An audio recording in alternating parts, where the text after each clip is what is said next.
and welcome, guys. We're going to give it a few seconds to make sure that everybody gets in here. Welcome, welcome. And we appreciate you guys coming. As you see, I'm not Bella. But Bella is going to be here momentarily. So she is driving right now because she's in Australia, Melbourne, and so is Carrie Mann and Adam Lacey. So today we are going to be streaming from Bella Steakandbuttergal's channel, Carrie Mann at Homestead House channel, Adam at Carnivore Today's channel, mine at Carnivore Cure's channel, Lindy's at Limitless Lindy's channel, Coach Raymond at Raymond Nazow, or Nazon, sorry. Yeah. I should know your name by now. I have a friend named Nazow. Wow. And Michael at Mixed Streams. So you can catch us all there. And we got about 10 minutes or so, 10 to 15 minutes before Bella, the Steak and Butter Gal, and Carrie Mann at Homestead How and Adam at Carnivore Today will be on with us because they are just coming from the airport to Lindy's house, but you will see them with Lindy here shortly. So with that in mind, we would love for you to start posting your questions.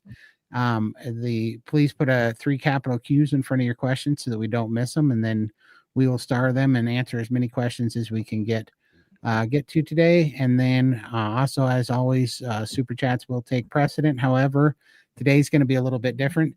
As much as I want to believe that you're super chatting because you want to hear me talk about it, I'm sure you want to hear Bella and Carrie Mann as well, and Adam talk about these things. So we're going to hold all the super chats for about 10 or 15 minutes until Carrie and Bella and Adam get here. So with that in mind, we'll get it kicked off. How is everybody doing? Lindy, how are you doing? 7 minutes away. I'm keeping track. 7 minutes. Awesome. So just making sure a little more time. So 7 minutes, we will have our guests here. So yeah, quite nervous. I've got Bella and Carrie and Adam coming. Like, this is awesome. To my house. Yeah. And I Create Crash wishes they were there to meet you too. Who, sorry? I Create Crash at the bottom if you look at the Jen, how are you? Yeah. We'll look after him. I've got some nice food. So yeah. Todd helped me to cook. I am like a steak out of the freezer in the air fryer kind of girl. I don't do all this fancy stuff, but I've had to learn today because of my special guest. So yeah, I try to send him back nice and full. They look delicious, Lindy. I saw a little teaser and they look fantastic. I don't think I could do better myself, for sure. Oh, thank you. Yeah, they look great. Love that bone in. Looks great. Yeah, cool. Do feel kind of swish. For sure. You want to? So Carrie Mann and Bella and Adam are in Australia because they went to Adelaide. What was the conference called in Adelaide? Do you remember? The Carnivore Collective Live. Yeah, Carnivore Collective. Yeah. And so Michael, you want to show some pictures of the Carnivore Collective in Adelaide? Yes, I will. Look at those guys. Look at that star-studded. And look how many people. Wow. Yeah. What did Bella say? That a lot of those are SBG members. There are a lot of SBG members there. Few celebrities there too. You can see there's Dave Mack in the front and Dr. Chafee, and I think Bart Kay's there as well. So Bart Kay's there. Awesome. Yeah. Lots of celebrities, but yeah, it was lovely to catch up with all the SBG members. So she was stoked about that. Between wow, look at that. Yeah. Between Lindy and Chafee and Dave Mack and Bart Kay and everybody, you guys are taking over Australia with the carnivore community. Yeah. Yeah, it's good to see there's such a big turnout because there's not many, carnivores here in Melbourne that I know of. They're either all in hiding. So I'm hoping it sort of brings a few out of the woodwork and we can do some meetups and things down here would be awesome. But yeah, just to spread the word and hopefully the media are there, I'm hoping, and there'll be a big thing about it, but we'll see. Gosh, we can hope. Yeah, that'd be great. That's awesome. Man, it'll be great to see. What's your clock say, Lindy? How far were they out? My phone went to sleep. No worries. 9 minutes. What did I say before? 12. So Wow. So So we're doing good. Scott's picking Lindy, it. how big was that conference? Like how many seats were there? I don't know. Sorry. No Oh, okay. idea. Mm. Okay. It looked pretty big for sure. Cool. That's Who's that? Dave Mack, Chafee, Bella, and I'm not sure who the other two are. Okay. Okay. Cool. I think it might be. Is it Melissa? She's the one in the dark hair. I think she's the organizer, the event organizer. Oh yes. Okay. Yeah. Right. Okay. That's awesome. Oh, there's Carrie, man. That's an awesome lineup for sure. Yeah, for sure. Well, I appreciate it. But yeah, definitely if you guys can get your questions in, we'll be answering questions here very, very shortly. And then I guess we can even take a look at them start now on some doctor questions there. Yeah, I think the first one we ought to take from Beach Bum. All right. There you go. Love the name. All right. Australia. It's from Beach Bum. Been carnivore 3 months. LDL 206, total 262, HDL 48, tri 53, A1C from 5.9 to 5.4. Doctor wants me on statins. I told I want advanced test. She wants me to see a cardio for that. Thoughts? Okay. I assume you want me to take this. For sure. Yes. The doctor's in. Not me.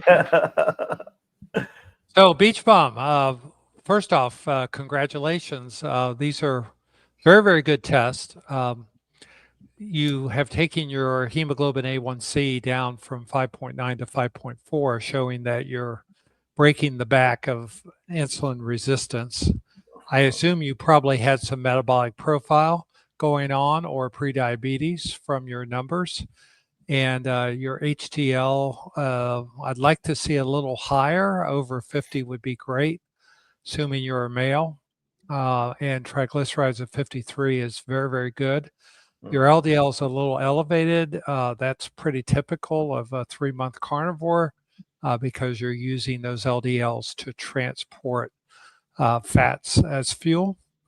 And if you wanted to get an advanced test, there's 2 that you could consider getting. One would be looking at the LDL particle size and seeing if you're mainly the large fluffy LDL particles, which I expect you are, and not the atherogenic small hard LDL particles.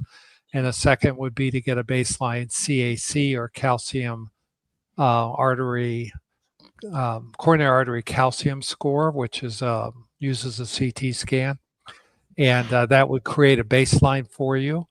But what you want to emphasize with your doctor is you are reversing insulin resistance, which gives you anywhere from 5 to 6 times risk of cardiovascular disease, where this LDL with an HDL of only 48, you probably have a 1 to 2% risk of coronary artery disease based on your LDL. So it's very negligible based on, I don't know what your age is. If you're in your 40s, your risk is a little higher. If you're in your 60s, it's much lower.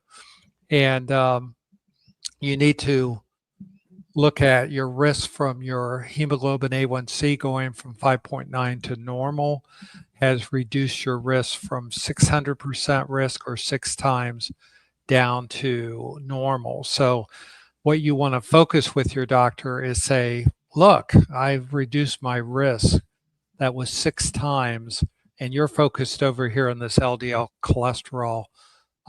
Let's just get one of these 2 screening tests, see what happens, and we'll recheck them in 6 months and go from there. So that's how I would approach the conversation with your doctor.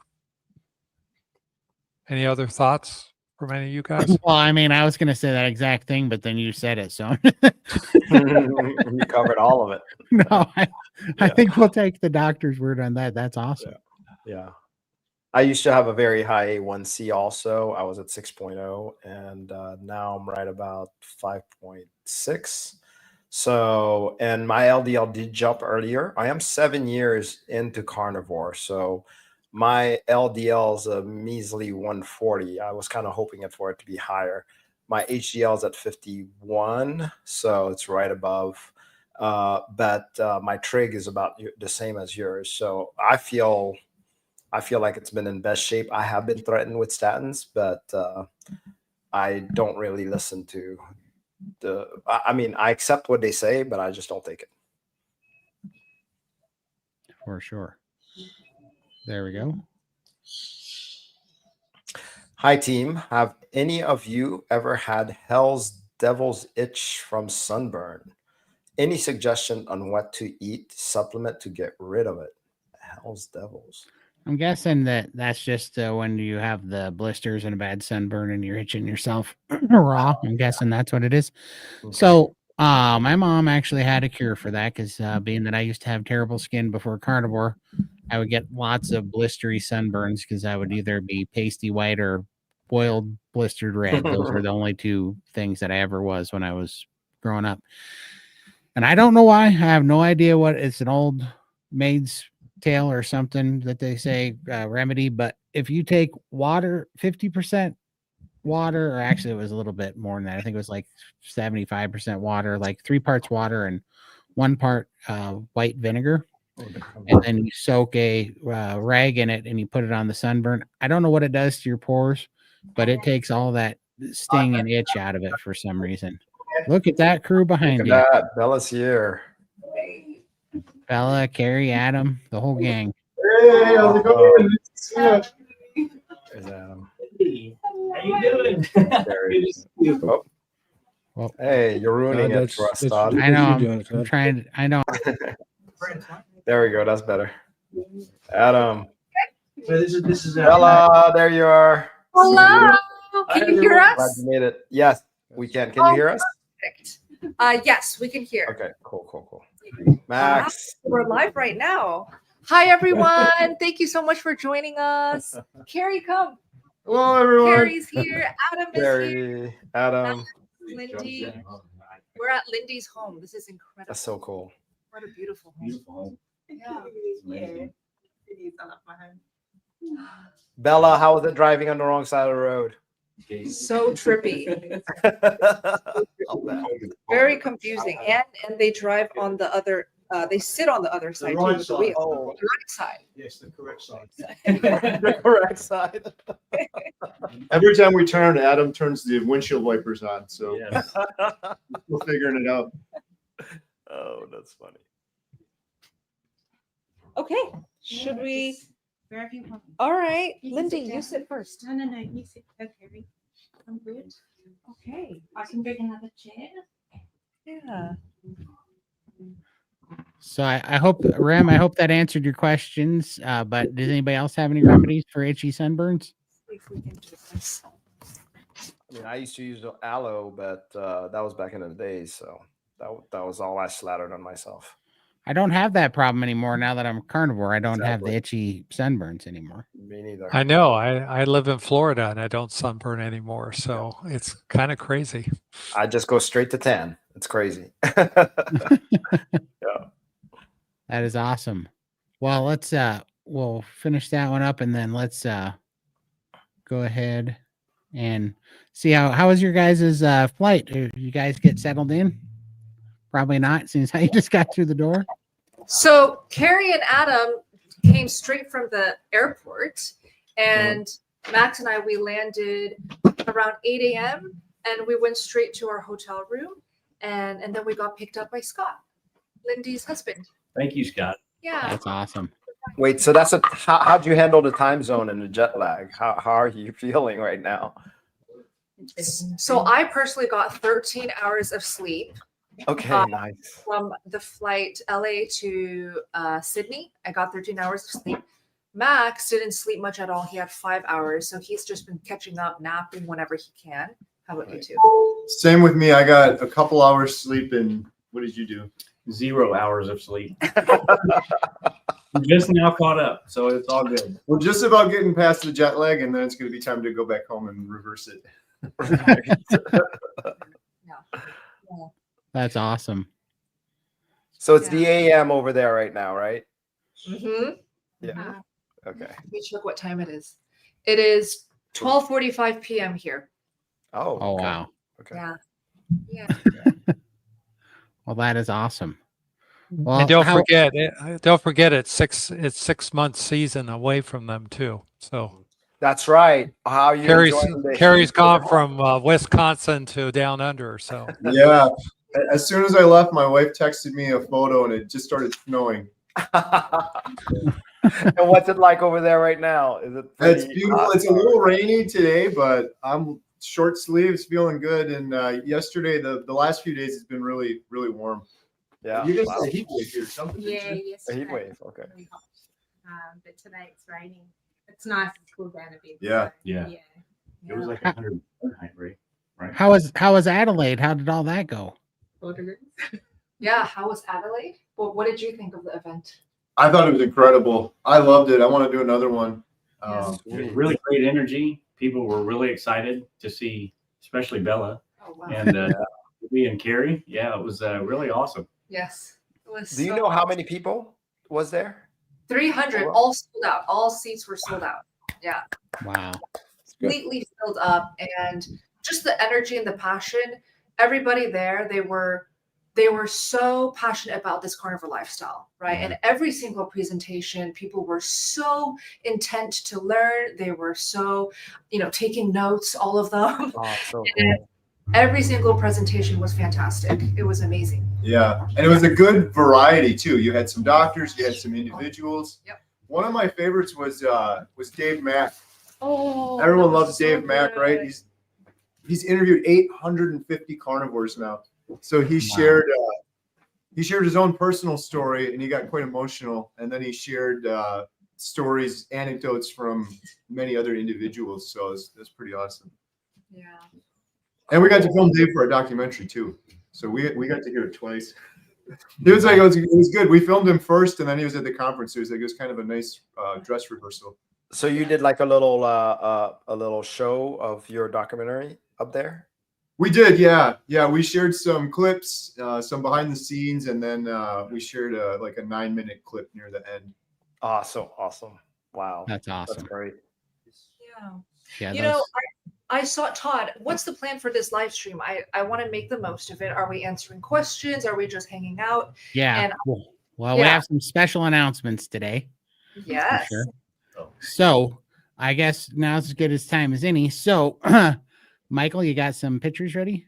Yes, I do. So I'm about to get in trouble here, but that's okay. Because our wonderful friend Lindy. Yes. Oh, You can go ahead. You can go ahead, but You're making Lindy nervous now. Pay attention, Lindy. Our wonderful friend Lindy has a skin surgery scheduled that she was planning on doing, and she confided in me, and this is why I'm going to get in trouble, is because that she was going to cancel it, and I didn't. I talked to Michael, and I talked to these great people here. We don't want to see her cancel it, and so we realized that this would be a great time to do something special for Lindy, and so we started a GoFundMe, and we all have started putting money in there, and we are launching that today. Michael, if you want to launch that, because Lindy's worked so hard for the last 3 years to get her story out there and kind of free herself from being in a prison. And we all know some of us for sure now know what that's like. And this is the last thing she's got to do to get free from that prison. And she's put in all the work, and she's helped everybody. And so we want to help her in return, and for being such an inspiration to the carnivore community and me and Michael, and keeping us on carnivore and keeping us straight every week in this carnivore journey. And so, Michael, you want to show the audience what we're talking about a little? Yeah, give me one second. There's a lag. I posted the link in chat, but there appears to be a lag that's coming through because my comment hasn't come up yet. Yeah, no worries. And the GoFundMe link is in the live stream from in the descriptions of all the videos that you guys are watching from any of the YouTube accounts. It's all in the description, and we want to show how far Lindy has come. Yes, please. I thought you were going to show photos of my prime rib. Your prime rib. Wow. Really beautiful place. Oh, Did nice. my links ever come through yet? I'm not Okay. seeing them. Let me go look. Oh, you know what? They are. Here they are. Okay. So there's the link, and it's in the chat. It's also in the description of this live stream that you're on any of the channels. So cool. And then That's awesome. It looks like there's already raised some funds there. Yeah. it is Awesome. we prime the pump, so to speak, to I'm so embarrassed. Why are you embarrassed? So cool. No need. Oh my gosh. Cheers. So this is quite a surprise. By the way, everyone who's in this live stream, we wanted to surprise and not tell Lindy about this until we got to her home. And Todd, thank you for organizing all of this and organizing the surprise as well. Lindy, how are you doing? I don't know what to say. I'm honestly lost for words. Thank you so much. Thank you. We love you. So awesome. I'm lost. Yeah. Gotcha. I know because Lindy's so selfless, I know she did not want me to do this. I asked her directly and she said no, but I'm not good at listening. So Well, we did it anyways. And you guys, go ahead, Tom. Go ahead. yeah, you know, because I can't think of anybody that deserves this more than this very thing. She never asked for anything back. Lindy put all my videos on Rumble just because I got, you know, she's always so completely selfless and just helping everybody. And we need, you know, I just want to help her back, you know, as much as we can, because she is so close to being free from a body that she was stuck in for so long. And I completely know what that's like. And it's going to be so awesome to watch her put this in the past and be completely through this. As you can see where she started at, you know, and her journey over the past few years for her now, it's amazing where she's at today. For anybody that doesn't know, she's down over 500 pounds. And that's why one of the reasons that Carrie and Adam are sitting there right now is to film her for the documentary, because she is truly incredible. Limitless Lindy. Wow. You can see her journey through all this time where she was, and you know, it's amazing of her struggle that she's been through, and to be where she's at today is amazing. Yes. Okay? You know, look at just this last year, she was finally traveling again and making it to Austin for the Carnivore convention. That was so much fun. That's To think right. that I was stuck on the couch, almost had given up on life, and saw the carnivore diet and thought, it's not going to work. It's only going to make me die a lot sooner with a heart attack, because, you know, it's hard to eat meat. Or it would change my life. I never thought it would change my life. And look, here I am with these beautiful people, a beautiful community in front of me, and I have my life back. And the best thing is my girls telling me they've got their mum back. I'm here for my girls again. And look, if I hadn't thanked Carnivore, I wouldn't have been here for them. So it's been amazing. Such a miracle. This whole Carnivore community. It's been wonderful. You're amazing. You're an inspiration to us. Thank you. 100%. And the whole time before she took off to head to Austin, she was worried she wasn't going to be able to fit in the seat with the seatbelt. And look at that, huh? Wow. Wow. Nice. I remember that. Wow. That's a long flight. It is.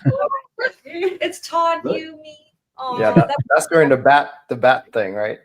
oh my Was God. that- Can we talk about that? So we waited for how many hours? 2-3 hours for the bats to come out. They never came It out. never came out. Todd just sat in his car with the AC on, He wouldn't go out. never No intending way. to come out, Right. because he told us the story that he apparently saw on the news or something. Joe Rogan. It was on Joe Rogan. That bats came out and they pooped on some people's faces and they died. Yeah, yeah, they did. two photographers sat on the ground in some cave that like 3 million bats come out of, and they both got pooped on, and they both died 2 days later because they got a disease. And I'm like, I'm not standing under a bunch of bats. I'm just not doing it. I stayed in the car. Oh, good time. Oh, such good time. He looks Oh so- yeah. That's She looks Lindy's great, daughter. Lindy. Yep. Yeah, Yeah, that's that's Lindy's daughter. Shout out to Ella. She helped us get your address and everything for the GoFundMe. So she's wow. she's in on the coup. If you will. I'll have words with her like that. Oh, Anthony and So Al. awesome. Yay. That was in the steakhouse, Brazilian steakhouse. That Oh, was look at at that. Carrie's meetup. This one's Carrie's meetup. Yeah, the last one was ours. Yeah. Yeah. Beautiful. Haha, Dr. Kill. Yes, yeah. Oh, wow. Oh, cool. I didn't see this one. That's at the flower shop. My daughter's flower. Oh, your flower Yeah. shop. Okay, She's great. back. She's got her whole life back now. She's out doing things again. It's amazing. Yes. Yep.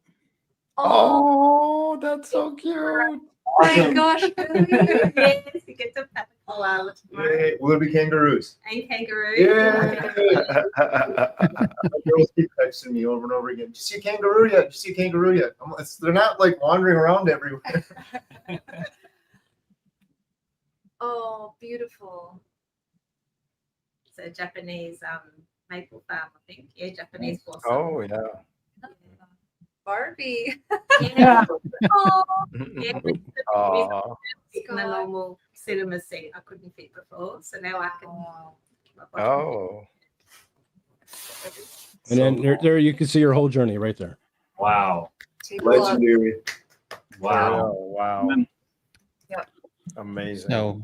So we truly appreciate you guys, and we just we know we've been contacted by a lot of people too, wanting to help out with this, and so we just wanted to put it out there. Obviously, no pressure, and but anything that you guys can do to help Lindy, say thanks. I sure appreciate it. We all are rooting for her, and we also look forward to her getting through this last part. It's going to be incredible. So.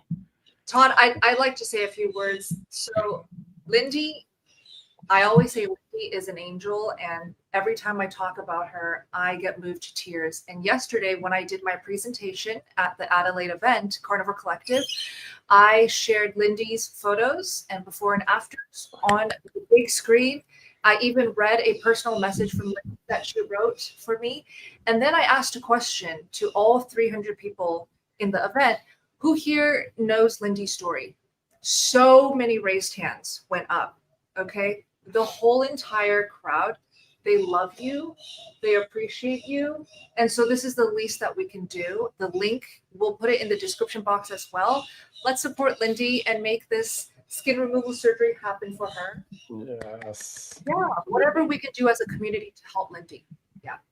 Thank you so much. I really appreciate it. We love you. Yesterday. Oh, Oh, he has a photo. Yep. Yay. I don't know if you can see this on the screen or not. Show. Oh, Yeah, Oh, there it that's is. awesome. Yeah. yeah, that's awesome. Wow. That is a big screen. My goodness. Wow. Cool. Great crowd. Yeah, everybody loved that part of the Incredible. presentation. Oh, wow. Incredible. Well, I so appreciate it, and yeah, I just can't wait. I cannot wait to see Lindy after February. What? Because when is the surgery? When was it scheduled for? 6th of February. 6th of February. That's coming up quick. Oh, that's right around the corner. Oh my goodness. Wow. Todd, if you don't mind just dropping the link again in live chat. Yep. Because I'm sure some new live viewers just came in. So we I can- did. I got it then. Oh, Thank you. no, I think we both did it. So Lindy, double You dip. guys get spammed. Lindy, would you mind sharing if what were the requirements for skin surgery? Did they say, or was there any? I just to lose a lot of weight, yeah. But Definitely yeah, fine. I needed to wait a little bit longer to lose a little bit more. And he said, no, because I have so much loose skin that it's impacting me. I can't exercise. Or like I've got this big stomach in front. That's why I feel very uncomfortable. And it makes it very difficult to do any movement. So he said, you need to get rid of that now so you can actually go and exercise, like jumping, the trampolines, doing all that. I can injure myself because there's so much skin there. So it really impacts my day-to-day life. So I've lost all this weight, but now I've got a whole new set of problems. And surgery is the only thing that's going to fix that. Autophagy, there's not enough. Oh, no. That wouldn't do that much. So this will just make me be able to go out and do a lot more exercise and be a lot more mobile than I am now. So it's just going to be so happy. I'm so happy you're going through with this. What was the reason initially that you were not going to go through with it? financial. Oh, well, perfect. Well, we got you here. So good. Thank you so much. Yes, the carnivore community will pull through for that. So awesome. Thank you so much. That means so much. Wow. Speechless. This is great. Definitely. Yeah. And that's up your quality of life. Awesome. Sorry for dropping it on you, but you were too stubborn headed, so we had to. I know that. Yeah. If I make it to Montana, I'll know where you live. So For sure. I'm in trouble now. Well, this is awesome. I want to thank everybody, Carrie and Adam and Bella and Phil and Michael and Raymond for helping me put this together, and Ella and Scott for helping me put this together. And we all know what Lindy means to us, and this is going to be incredible this year. See this thing through. It's going to be awesome. So we appreciate it. And thanks to the whole carnivore community. If appreciate anything you can do, or just share the link or help her get her story out there, that all means just as much. So we appreciate it so much. Absolutely. Yeah. So what we can do to really help the spread is just save the link that's in the live chat, copy and paste it, save it, share it on your socials, maybe attach one of Lindy's interview videos that she's done. And she's done many where she shares her whole story and her whole carnivore healing journey. And I think that would be great if we can all collectively do it as a community so that we can help Lindy in this goal. Okay? Yeah. Absolutely. Cannot wait. Yes. Thank you so much. Well, we got some super chats if you guys want to get some super chats going. Before we do that, I'm happy to do this live stream with you guys. I just want to be considerate of Carrie and Adam's time. So if you guys have to, set up for filming, I'm not sure what your schedule is. If you don't have a lot of time with Lindy, you don't have to stay in the live stream at all. I just want to make sure. Mm. I could do filming until like 4 o'clock. So Yeah, we got some time. Yeah. How's the hunger settling in for you guys? Anybody? What? How's the hunger dealing for you guys? Because it's like 12 o'clock. So, but of course, time zone is kind of different for you. Yeah. Are you guys hungry? I had a carnivore bar, so Yeah. I'm good. I'm not hungry because last night I ate so much meat. They had like this VIP dinner after the event. It was just unlimited meat that they smoked and served in like big plates. So I ate plenty to carry me over to now. So let's answer questions. We have Carrie, Adam, and Lindy here. So whatever questions you want to ask us about carnivore troubleshooting, feel free to put a capital Q in front of your question and then submit your questions and we'll go through them. And Todd will. Yeah. Perfect. Absolutely. And we have we'll start right here. That'd be perfect. Best way to up your calcium on carnivore from Beach Bum. What is the best way to up your calcium on carnivore? Cheese, raw cheese. That's what I'm doing. Yeah. How about you? I would say the same. Well, I don't specifically try to add calcium in, but I've heard that there's quite a bit of calcium in beef bone broth. So I would probably try that. Yeah, I don't sort of think about it. I just eat the meat. I don't eat the dairy because it inflames me, so I stay away from that. But I don't think I have any problems. Good. I'm trusting the process. Perfect. That's awesome. Thank you much, Beach Bum, for the super chat. Go on to the next one. We got Nav. How often should I eat on carnivore? Every meal. Literally as much. Love it. What were you saying, Raymond? Oh, no. I like what Michael said. Every meal. Every meal. I love that. Every meal. Yeah. Maybe we can share how many meals we eat in a day right now. I typically eat 2 meals a day right now. I'm doing 2 as well. Nice. 2 meals for me. 1 or 2. 1 or 2. I always tell people, though, it depends on where you are in the journey, because people tell me, like, tell me exactly what you're eating and when you're eating. And when I was a lot heavier than I am now, I ate less and I was fine. Probably burning off the body fat. And then when I lost the weight, I had to eat more. So Right. It really depends on where you're at in your journey. Nice. Oh, Okay. birds on their shoulders. Max and Scott. That's Adam, awesome. what else do you eat? 2 meals a day. 2 meals a Yep. day. Usually Yeah. have 9 eggs in the morning and then 1.5 pounds to 2 pounds of beef in the evening. Nice. Nice. Smooth. I have lunch and dinner. I don't eat in the morning. Sometimes I don't have dinner. I might just have a colada and then drink or something for dinner. Perfect. Yeah. Yeah. And everyone in this live stream, share in the live chat or in the comments down below, how many meals do you eat in a typical day on a carnivore diet? Nice. That's awesome. We'll move on to the next one. Icon. Hi, Bella. It was great meeting you yesterday. I've passed your channel on to friends, a young woman of 24. I hope she can learn from everyone. So awesome. Gosh. It was so nice meeting you, Icon. I cannot see what you look like because you have a photo of a fox as your profile. And I do remember an Icon. Maybe that's a different name.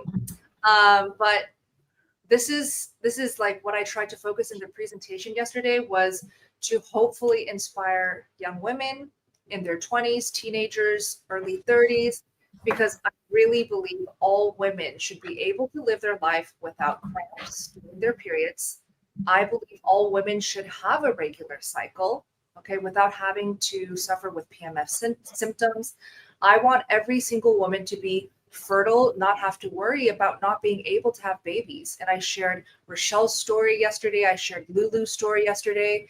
So thank you so much for spreading my channel. I really appreciate you. Love you. Thank you so much for the super chat. All right, let's move on up to here to questions.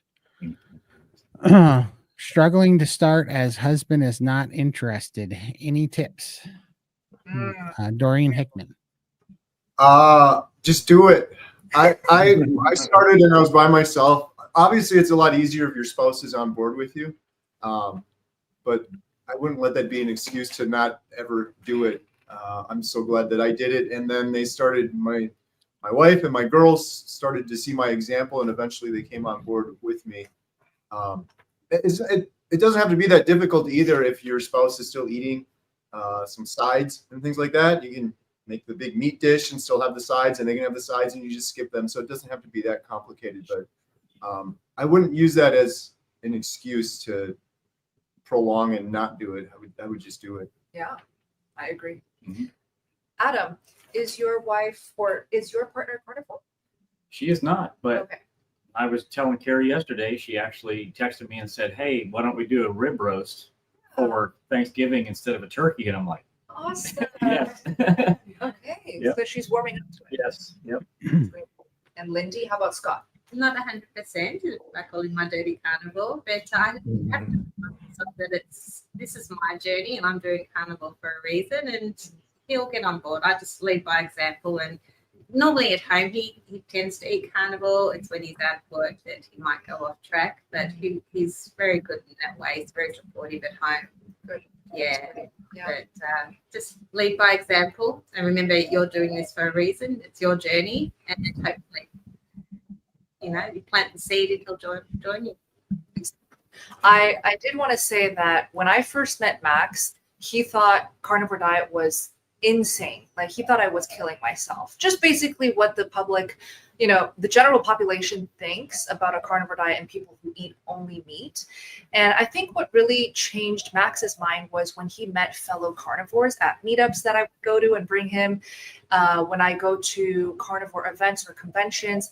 When he met Dr. Baker, I would say that's when he really felt convinced, is to see Dr. Baker, his strength, how he works out, just his sheer muscle on his body. I think being able to hang out with carnivores in person, talk to them, learn from them is one of the most convincing things to get warmed up to this lifestyle, especially if you want your partner, husband, or wife to be a little bit more curious. So I would love to hear from Todd, Raymond, Michael, and Dr. Phil on this. Dr. Phil, how about your wife? Is she carnivore right now? She is not. She has cut down to about 20 grams of carb a day, and it's helped her a lot. She has totally changed her eating. Doesn't eat any processed foods, so we've gotten that all out of the house. And it's, you move your spouse as far as they're willing to move on the time scale they're willing to move. Yeah. Nice. How I about you, think- Raymond? Yeah, my spouse is not carnivore. She did try it for 2 months and had phenomenal results. And unfortunately, she realized that with these phenomenal results that she has to stay carnivore. And that scared her off of it, because she's like, there's no way I'm going to live like this. I miss my sugar and sweets too much. So she went back. Yeah. Todd and Michael, did you want to chime in on this? Sure. I think what Bella was saying about the analogy of Max not being carnivore till he saw Dr. Baker is, you just got to get Jack Doreen and then make him. But no, the results for me I'm not married anymore, but for my mom, my brother, my sister, and a lot of people in my life, when they saw the results, they saw me living again. They saw me, not on the brink of death and on, oxygen. They're all fine, because everybody's hurting. They were like, what are you doing? So, and that turned them, so I think just be the result and be the, the example. And I think he'll come around for sure when it's his time, Yeah.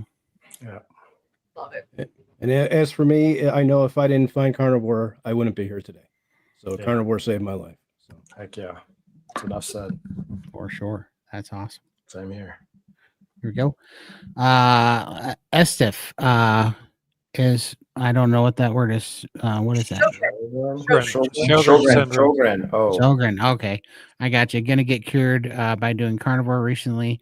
I got diagnosed and docs just said to take yep, that's one for Phil. Hydroxychloroquine. Medicine. Can I not take that? Question. Yeah. This is for Yeah. Dr. So, Yeah. yeah. So anyway, Sjogren's is part of an autoimmune spectrum that people get. And all autoimmune diseases are due to basically inflammation in your body, attacking something in your body, and then you get a generalized inflammatory reaction against your own body. In this case, it's about your swallowing, your tears, dry mouth, dry eyes. These are the kind of things you get. And we have seen in the carnivore community incredible healing of autoimmune diseases. What we don't know is, what is it going to take for you? How long and how strict do you have to be? And hydroxychloroquine is a anti-malarial medicine, which is a great bridge to get you some symptomatic relief, because it might take you 6 months, a year, 2 years. Who knows how long to heal. And the good thing is hydroxychloroquine is not going to prevent you from healing, but will give you some symptomatic benefits while you're bridging to get your inflammation out of your body and see if you can reverse this autoimmune disease in your case. So I would be encouraged, and you'll have to make the decision on your own with your doctor whether or not to take the hydroxychloroquine, but remember, you're taking it as a bridge to get symptomatic relief and try to prevent some long-term damage while your body is given a chance to heal. Thank you, That's Dr. awesome. Phil. Thank you. We'll move on to the next one. All right. Randall, what are the best foods to eat if I'm insulin resistant and histamine intolerant? I'm currently on day 8 of a fast. Wow. I mean, I say beef. Beef is great. If you're insulin resistant but histamine intolerant, try to make sure that the beef is not aged. You can get non-aged beef at Billy Joe Meats, or just get it fresh from your local ranchers at the farmers market. Any tips? Yeah, histamine Uh, issues, Oh right? yeah. Yeah, I had histamine issues for a while. So what you can do if you can't afford the meats that's not aged, because they are quite expensive, cook the meat from frozen. Make sure that you eat everything. Don't put leftovers in the fridge, because that's going to increase the histamine content. If you're eating eggs, take the whites out, just eat the yolks. That can help as well, and you may be sensitive to the yolks. So maybe just kick the eggs. Lamb, typically lower in histamine because it's a smaller animal. So you go that route. Great tips. And Adam, talk about how long it took your initial histamine intolerance to heal and reverse. About 3 months. 3 months. Yeah, 3 months. 3 months, yeah. I have a question for Adam. Adam, did you ever eat veal to see how you responded to that being a smaller version of the beef? I tried veal and lamb, and I just don't like the taste of it. So I was mainly cooking beef from I think about me. Now, some people have a really severe histamine intolerance, and they have to go much further than what I did. So I don't know if that's the case for Randall or not. But Yeah. Okay.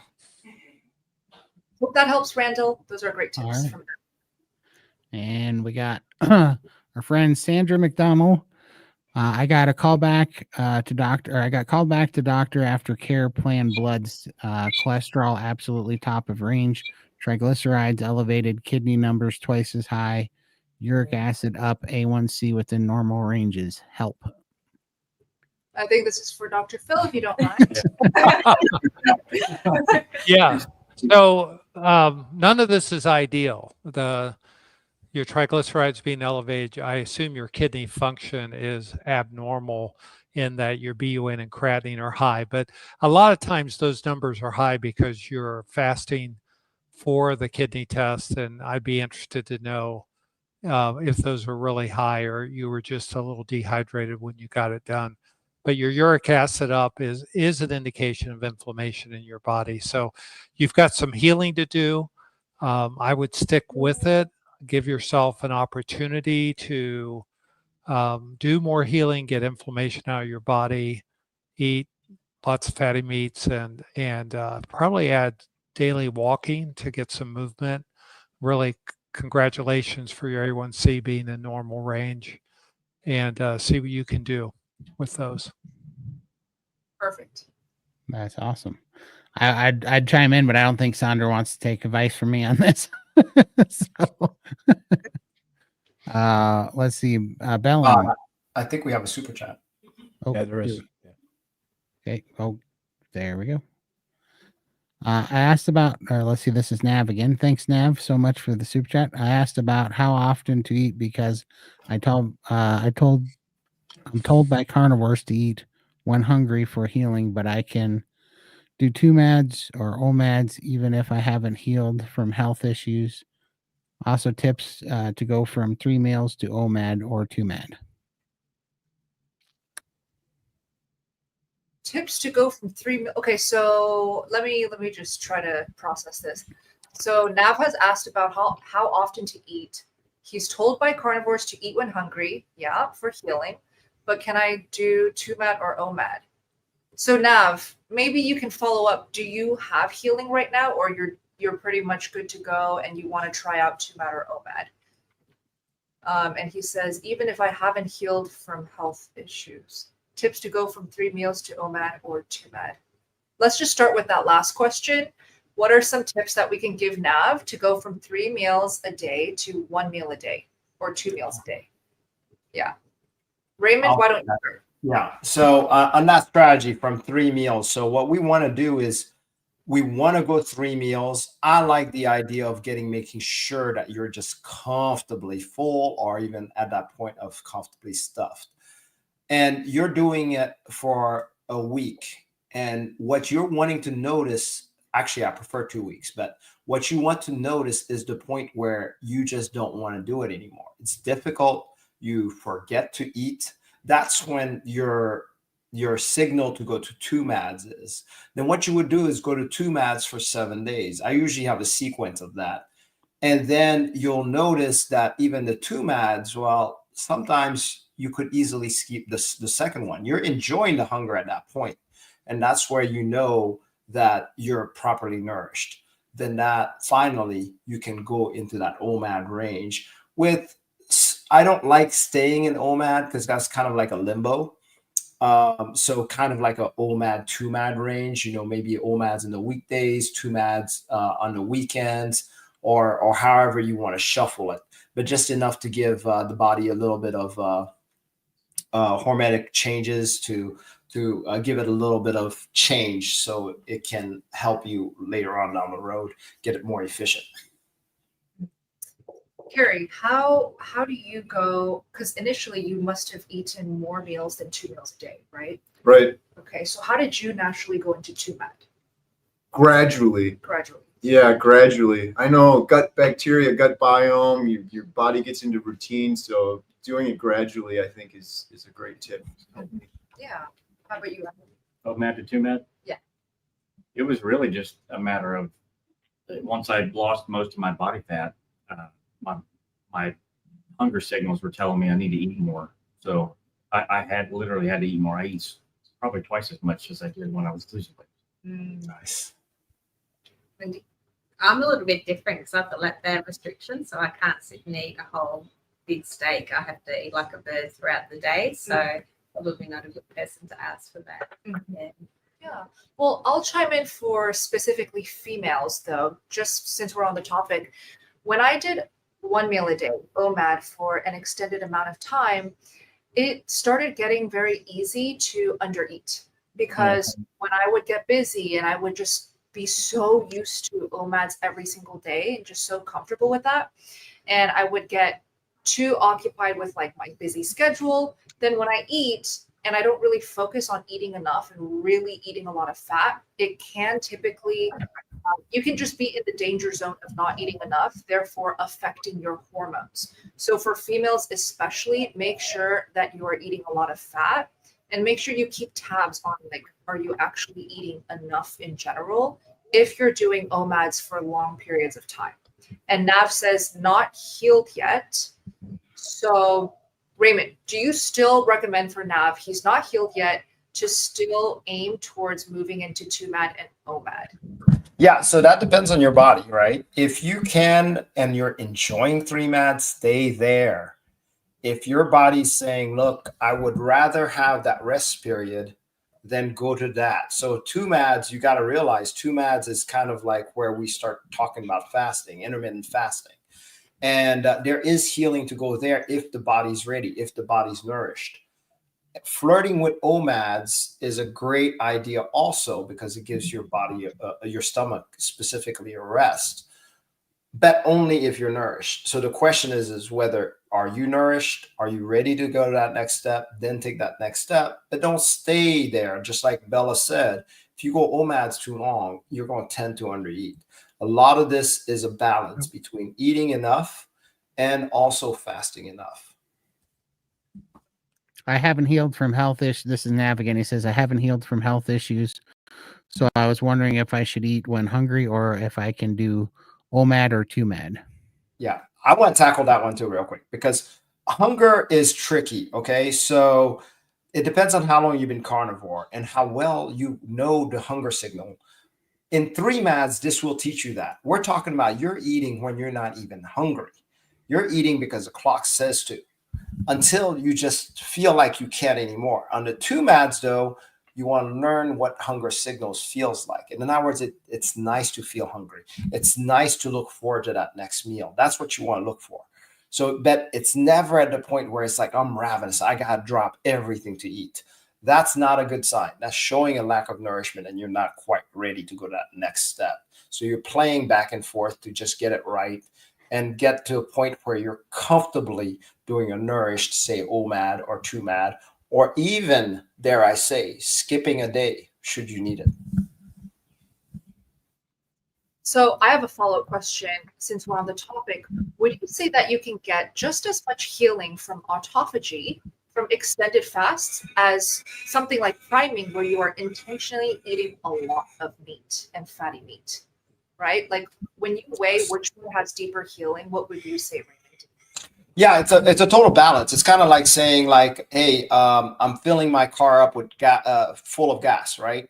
And let's say you're totally topped off with the gas, but you're stopping at every gas station to top it off again. It's not going to keep on being able to use that fuel and helping the body any by doing that. So we need to give it a little bit of mileage, let it drain a little bit, and then fuel it back up. So it is a balance, and that balance needs to be felt by everyone. It's specific to you, meaning that if you have this ravenous hunger and you're coming into carnivore, please feed it. You're not supposed to be that hungry. Ideally, any of us, we think of carnivore as nourishment. I like what I eat when I eat it, but it's really just nourishment. It's not something like, I'm like, oh my God, I just really have to eat. And I know that feeling, that hypoglycemic feeling, cold sweats, just weakness, mind fogginess, all of that. If you even get close to that, then you are not nourished. But there's something about having that much meat that gets you to the point where you're just effortlessly going the long distance. And that's what I'm looking for. Yeah, I can, I would chime in and say this, that was kind of interesting because when I was doing it, when I started, it's almost like you need the dietary fat and the dietary nutrients to get your body used to being a fat burner, but then once I went through the priming and got a little bit healed, then I needed the really long fasting because I had lymphedema problems, and I needed the autophagy to heal up my lymphatic system and really help, specifically the dry fasting. Specifically, the dry fasting really seemed to speed up healing the lymphatic tissue and making me more fat adapt when my body was looking for that metabolic fluid for electrolytes and for fluid when I was doing the dry fasting. So to me, it was a balance because I couldn't do the fasting until I was nourished and until I was healed enough to do it, until my body became fat adapt enough to be able to run off stored fat. But once that was the case, now I kind of go back and forth between, I did 12 7-day fasts this year, and then I had to reprime, and I'm in the middle of doing repriming. So I don't know. I wonder if those things are ever going to stay static or it's just going to continue to be the act of balancing it, I like to do it that way, but really, and I want to talk about the dry fast that you're doing, Todd. You notice that after you wet fast enough, and first of all, you got to get properly nourished, then you wet fast, and you notice with the wet fast that you're just not drinking as much. And then that's where the dry fasting starts. You want to flirt with that, but not until later on. So those are getting masterful pieces. Listening to your body is key on this. So anybody starting on carnivore, I would prefer it if you started with straight out 3 meals, because you can't even trust your sensory of what hunger is or what fullness is, because it's so different. So first you have to learn that part from what carnivore fullness is. And then when it's like to the point where you don't want it anymore and you feel like you have the full nourishment, then that's where fasting comes in. Perfect. All right. I think hope that helped, Nav. Yeah, I hope so. Hope it wasn't too much. Thanks for the super chats. All right, Balin. My mom has been carnivore 5 months now, 67 years old, 5 foot, 140 pounds. She's been losing a ton of hair since starting.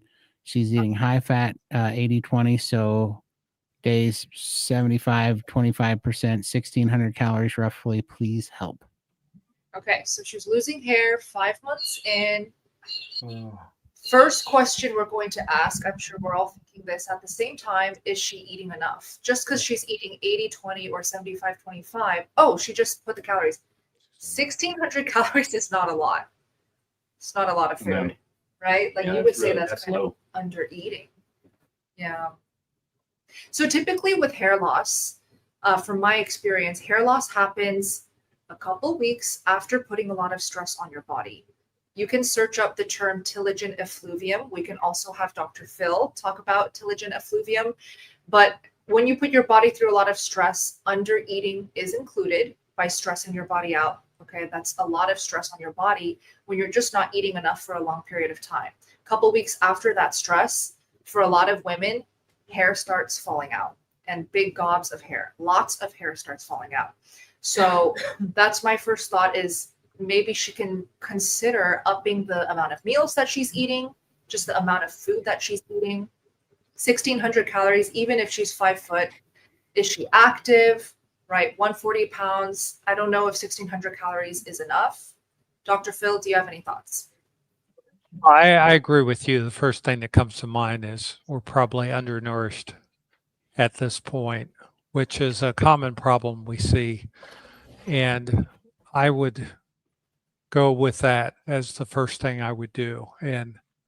But hair loss is not going to replace right away. So you're going to have to be patient with yourself because it might take 3 to 4 months of nourishing to start reverse that. But when your hair starts growing, you know that you've been properly nourished and you can start backing back again if you need to. But I would agree with Bella. This is an under eating situation.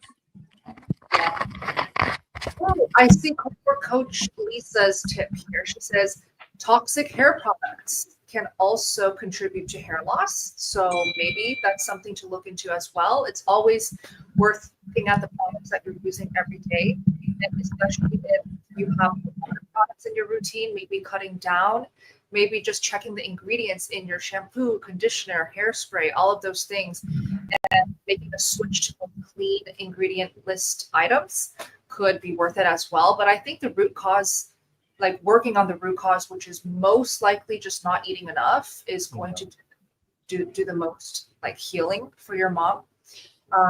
Lindy, any thoughts on hair loss? Yeah, I was restricting fat for the first year, and I found once I increased the fat, my hair loss stopped. So, and under eating as well. So, priming and increasing my fat. Yeah. So, Priming and increase your fat. There we go. Here we go. From AS, is Bella eating salt now that she is lifting weights? Great question. Thank you for the question. So the salt that I'm eating is from my cheese, the raw cheese that I'm incorporating whenever I can. And since coming to Australia, I haven't been eating cheese daily, and that's fine because I have just been eating a lot more fatty meat. Like, for example, yesterday I had 2 meals a day because they served lunch and then they served dinner at the event, and they served chicken. Do you know what kind of chicken they served in the lunch box? I don't. I'm not sure. It's pretty moist, like Mhm. very Yeah. fatty Very chicken. fatty, yeah. Yeah. I'm guessing like chicken wing or chicken breast with the skin on. It was delicious. And they served like ribeye bites, I think, smoked ribeye bites. Yeah. Yeah. Was it spiced or was it salted, Bella? No, they actually made no salt for me. Nice, Wow. nice, nice, nice. Thoughtful. So I just ate a ton of that. But when I am eating raw cheese, then obviously there is salt in that. So I am eating salt from the cheese. But no, I am not adding any extra salt to my meals. There we go. That's awesome.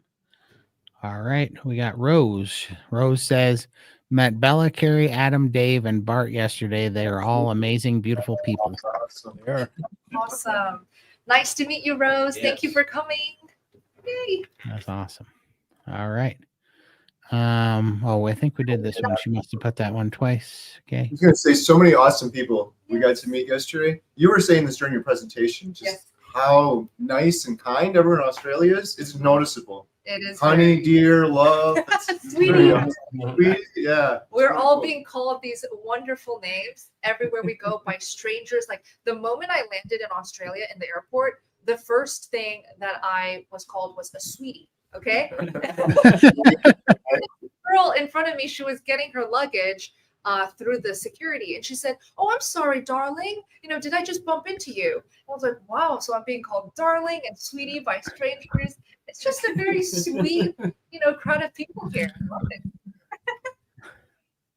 That's awesome.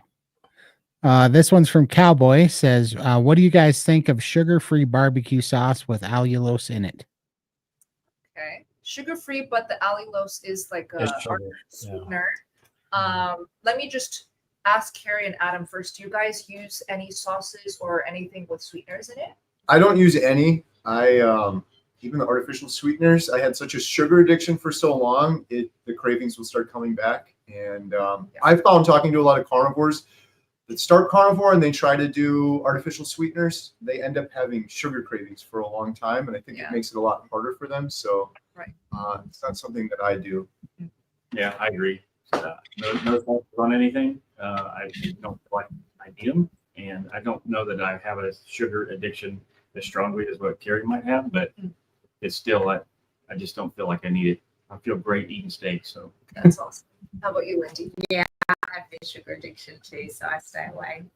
Yeah, so it looks like all four of us are abstainers rather than moderators. Like, I feel the same. If I were to have sauce with even a hint of sweetness in it, it would probably open up my appetite to just want to binge on sugar. Like, altogether, I'll just fall into the sugar hole, and who knows how long that's going to last. So typically carnivores, or at least when you get settled into this lifestyle, it's best to experiment with just cutting out all foods, all sauces, even drinks with sweeteners, and just see how you feel. Some people can actually moderate. Like, I've met those unicorns, okay? Like, they can moderate. They can even have some treat meals over the weekend and go all like standard American diet and jump right back. But from what I've seen, the people who need carnivore for healing, we cannot do that. Like, we have to abstain. Dr. Phil, what are your thoughts? Well, I think it all comes down to the individual. You're either someone that triggers with artificial sweeteners, which is probably 80% of the community, or you're a moderator. But I would say by far, if I was to flip a coin, I'd have to flip a lot of coins before I'd find a moderator over an abstainer. Right. And a question for everyone. We've got 600 people here in the live stream. We would love to know, would you consider yourself, when it comes to food, would you consider yourself a moderator or an abstainer? Awesome. Sure. Hey, Michael, can you see if MM's question? I am looking for it and I can't find it. So if they can post it again for me, please, I'd really appreciate it, and I'll make sure it goes up to the top. Thank you so much, Michael. I looked everywhere too, and I did not see this question. So, all right, but we will keep an eye out for M&M. Thank you for the super chat. Please repost it. And then Nav, thoughts on cheat meals? Oh, right when we were on the topic of cheat meals. Okay, that's a perfect question because the holidays are coming. So let's talk about this. Let's start with Lindy. Are you planning to cheat or treat yourself with the holidays? No. Staying strict carnivore. I've got too much to lose by spiraling and going back into, especially now with surgery that might be on the cards again. So I just can't afford to do that. I don't want to go back. So do you ever miss like your usual sweet treats, desserts when you are like at the table and it's right there? I used to, but now I actually find enjoyment watching I enjoy watching people eat and enjoying themselves, but I know that I can't have that because it's going to make my life terrible. So to see other people enjoying it, it may not be good for them, but they don't sort of see that side of things. Yeah, it's a bit of a mixed bag there. But yeah, no, I don't want it. Yeah, I can have chocolate biscuits in front and I just won't touch them because I know it's deadly for me. So it's awesome. Yeah. How about you, Adam? Cheat meals are a no-go for me. I've done it once or twice, and I always feel absolutely horrible after I do it. It's probably one of the worst decisions that I can do while eating carnivore. And cheat meal for me now is a more expensive cut of meat, maybe a Wagyu steak or a large rib roast or something like that. That's my cheat. So I don't cheat anymore.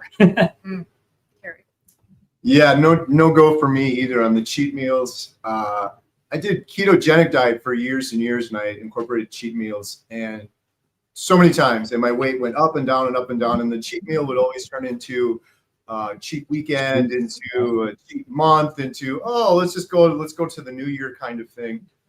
I never once had a cheat meal and then the next day said, gee, I'm glad I did that. I deserve it and I feel a lot better now. And I don't think anyone that's ever done a cheat meal has said that the next day. It's usually so. I've also recently started to learn more about our gut bacteria and gut biome, and introducing a cheat meal can be really bad for that sort of thing and flourish some of the bad gut bacteria that could maybe take potentially longer than you realize, or it may not be just, one cheat meal one day. It could be affecting you for much longer than that as well. Right.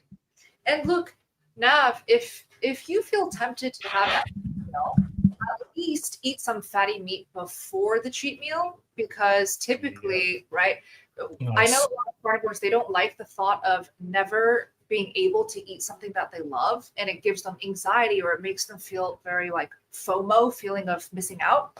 So what you can do is, you don't have to tell yourself you can never have that pumpkin pie or that dessert that you love. At least have a proper fatty meat meal before you go and treat yourself. And honestly, it's probably going to make the negative effects the next morning less. Much less. Right, Raymond? Yeah, so what are your thoughts on that? Yeah. First of all, I want to say, let's stop calling it cheat meal. When we cheat in sports, we're trying to get ahead, right? Let's call it what it is, a sabotage. That's what we're doing. We're just sabotaging ourselves. So, and it's okay. Say, hey, what are your thoughts on sabotage meals? That's fine. If you choose to go through a sabotage for a certain period of time, let's learn from it. So let's see that experience through and thoughtfully doing it. Use Bella's strategies, like she said. Eat your big meals first and have that a little less later on. But feel what happens. How did that affect me? What's going on in my mind during that time? Is this triggering me also? So, but let's start with changing the wording. Stop calling it cheats. Let's call it sabotage. Really what it is. I very much agree with that, because I agree too. that is, basically when I think of anything with a sweet palate now, I think it's the same thing as meth to me. I just think of it as a highly addictive drug that's really dangerous and it's killing people. And so when Bella asked Lindy if she was going to treat herself for Thanksgiving, I was thinking, yeah, I'm going to treat myself. I'm going to treat myself to a smoked ribeye. I'm going to treat myself to a tomahawk. I'm going to treat. Yep, that's how I'm going to treat myself. I'm going to treat myself by feeling good. But as far as all those sweet palates, I think that those are an absolute weapon from big food and big pharma that has weaponized them against us. And I don't negotiate with terrorists anymore. So I do not buy into their bullcrap. I don't feed their war on me. I credit them for killing my brother and my dad, and I hate what they're doing. So yeah, I look at that stuff as it's literally fun in the war that's making us all sick, and I do not purchase any of it. I do not play with it at all, and I do not consider it a fun cheat anymore, or a treat or whatever. It's completely as far away from that as I can put it, And after you get to a certain point, it doesn't even taste good no more. It's too sweet. Right. Yeah. That's a real thing. Good The point. longer you're carnivore, the longer your taste buds reset or get used to just eating animal foods.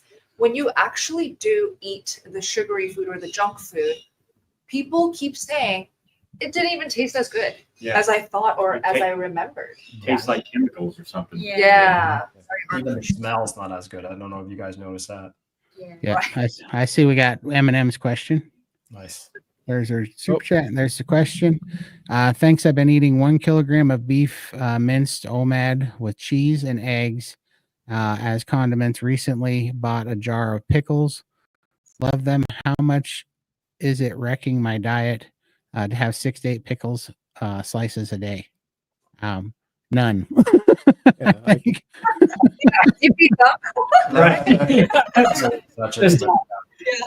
I'd second that too. My wife Jen's been carnivore now for 200 days. She has pickles with she's burger patties and pickles, and she's refusing to get rid of the pickles, and it's working just fine. She's having really good progress. So Oh, nice. I'd love to hear that. So wait, I actually have a follow-up question on that, because when your wife eats the pickles versus when she doesn't eat the pickles, does she notice any changes in how she feels, digestion? No, you know what it is? I think it's all a psychological thing. She still has a little bit of a meat aversion. And That makes sense. pickles help her with the meat aversion. Uh-huh. Yeah, it's interesting too, because my wife, we've got triplets plus one.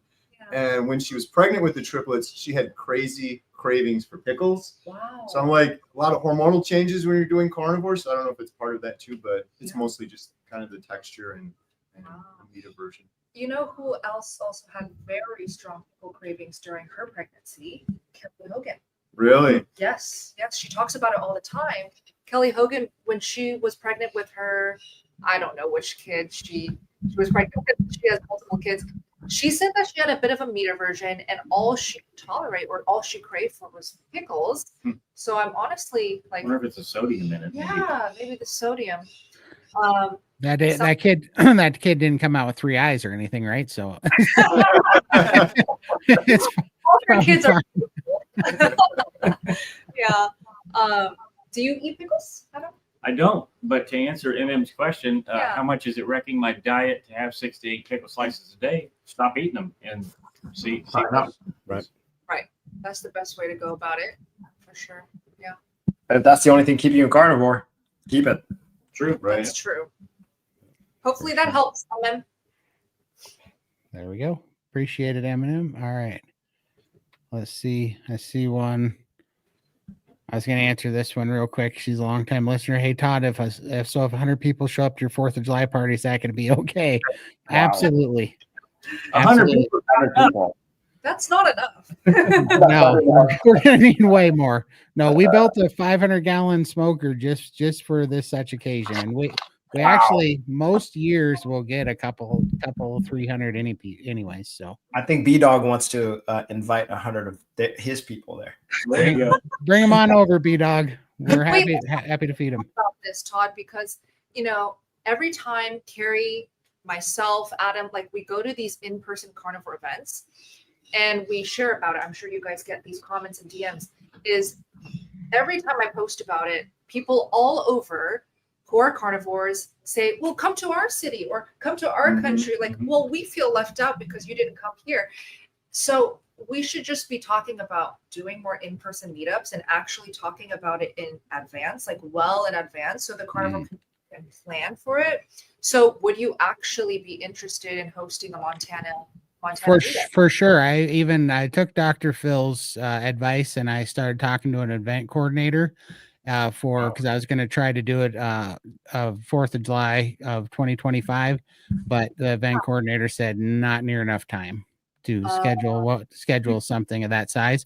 But 2026, I'm definitely. So we're still going to have something small that I don't want to talk about too much because I don't want too many people to show up unprepared. So we're still definitely going to do 2025, but it's going to be a little bit more private.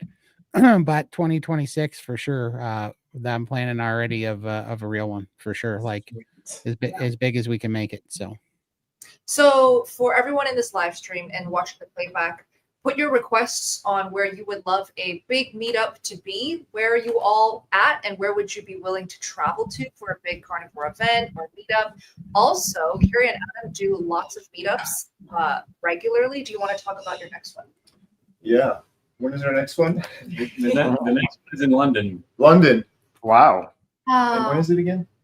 It is December 14th. Right. Yep. So we have one in London, and then we have another one in Arizona, in Scottsdale, Arizona, and that one will be January around the 6th or 7th. Somewhere there. Yeah. Well, you guys can keep up with the exact dates, where their meetups are at by subscribing to their channels. Where else would you recommend people follow you guys? healinghumanity.movie. Yep. Healinghumanity.movie website and our YouTube channel, Healing Humanity Movie. At Healing Humanity Movie. It'll all be linked down below in the description box as well. Yay. Awesome. That's awesome. All right. Let's go back up here. There we go. Wandering free question. Glucose rising on carnivore been strict for 6 months. glucose rising on carnivore. I mean, we hear this a lot, right? And what's always brought up is the dawn phenomenon. And so I wonder when she is measuring her glucose. And Dr. Phil, do you have any thoughts? Well, first off, sometimes when people say this, they're having some very mild elevation. So, for instance, their fasting sugars have been 80 and they go up to 96, and that freaks them out. And it's really kind of a normal thing because you have this rising cortisol in the morning, and it's not unusual to get a little more gluconeogenesis during the night, especially if you're doing prolonged fasting and all. So it really depends on what you mean by rising. 5-10 points, no big deal. If it's 50 points, that's a big deal. And so if Wandering Free can give us a little more detail before we leave, that would be very helpful. Awesome. Okay. Yeah, if we'll keep an eye out for that. Okay. Cuckoo Kachoo. Question: Carnivore 4 years, A1C 5.4, glucose 118, and very bloated. What's the question? I'm guessing very bloated. That's the question. Why they're bloated? Okay. Yeah, I think so. Well, I don't know if the A1C or the glucose numbers has anything to do with the very bloated part, right? 4 years of carnivore, I really wonder, what are you eating that might be causing inflammation or indigestion / bloating? The most popular foods that do cause those things is dairy, I would say. Like dairy causes a lot of indigestion and bloating for a lot of carnivores who just can't tolerate lactose. Well, and I did notice that so I don't eat salt anymore, and it's not because it's something that I chose to do. It's just my body didn't want it anymore. And like, I have no problem with the salting food at all. I love the taste of salt, but body didn't want it anymore. So I haven't salted food in months.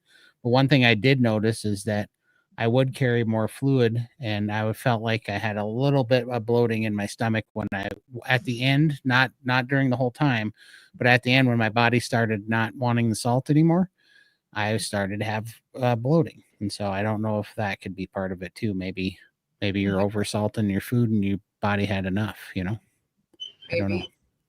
Any ideas, Carrie? I was thinking similar to you, cheese maybe. Cheese. Cheese seems to be a big culprit for many. Yeah. Try that out. Cut out the cheese, cut out whatever dairy, maybe play around with the salt. Don't cut out the salt completely cold turkey. That's not safe.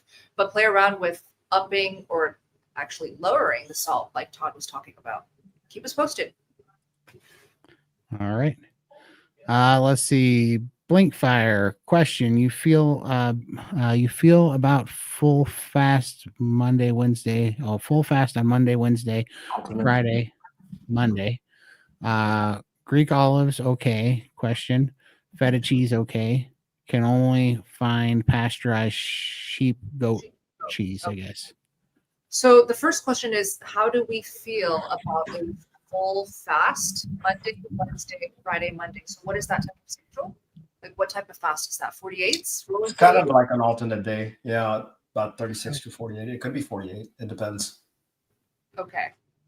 I mean, if you can do it without under eating, that's great. That's typically what we advise here is don't fast if you're going to just under eat when you do the fasts. So that's why we typically like to nourish with 2-3 weeks of just priming, which is just eating as much as you can. 3 meals a day is best. And then when you are fully nourished, then you can go ahead and do whatever fasts you're comfortable with. And Greek olives, are they okay? Todd, do you eat Greek olives? No, maybe it'd be okay because I think they're kind of pickled. I don't personally have a problem with anything pickled or anything fermented. So I've probably ate my body weight 6 times over in pickled jalapenos since I've been doing carnivore because I do like those. But it was my N=1 experiment, which they don't do anything to me. And my body does crave a little bit of vinegar. But as far as the olives go, I don't know. I mean, I really just think as far as this question goes, you got to get your diet clean enough so that you can make those n=1 tests, doing one thing at a time, adding them back in, and to see if it actually hurts you or not. Yeah. And so that's one thing. And two, on the fasting, if I hadn't done priming, I wouldn't have known what it's like to have like a high functioning metabolism. It wasn't until I actually fed myself for 6.5 months on Raymond's program and was eating 7 pounds of beef a day at the end there, that I got a high functioning metabolism. And now that's what determines whether I can fast or not. If it starts to hurt my metabolism, it starts to tank, then I know I over fasted and I got to pull the plug. But I mean, it's incredible if you do the priming, you get nourished, what your body can do. I mean, I did 12 7-day fasts this year before I started to lower my metabolism again. And so I would say you have to experience what it's like to have a high, to heal your metabolism and feel it raise and watch your appetite open up so that you can start eating like that and have a high metabolism. Once you know that baseline, then you can decide whether you should be fasting or if it's too much fasting, way more accurately, in my opinion. So Todd, I have a follow-up for you. What are some telltale signs that, one, your metabolism is being revved up, and two, your metabolism is being downgraded and it's being negatively impacted? First thing every time is brain fog. Like all of a sudden I can't focus, I can't concentrate.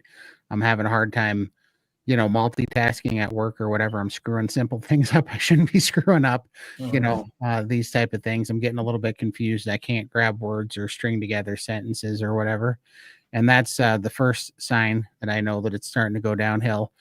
But sometimes you can ride that out, and so I'll still give it like, 6 to 8 hours.